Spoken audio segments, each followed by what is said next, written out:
Malaysia and Indonesia, the palm oil giants, are driving a booming $40 billion industry. But with growth comes a dark side.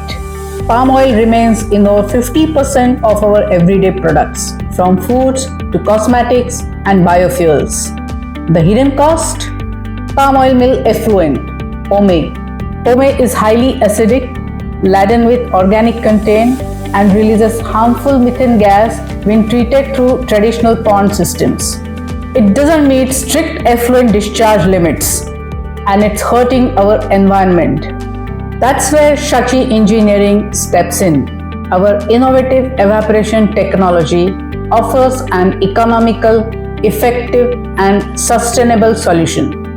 We are revolutionizing POME treatment with zero liquid discharge plants using Taprogge KLAREN self-cleaning evaporation technology.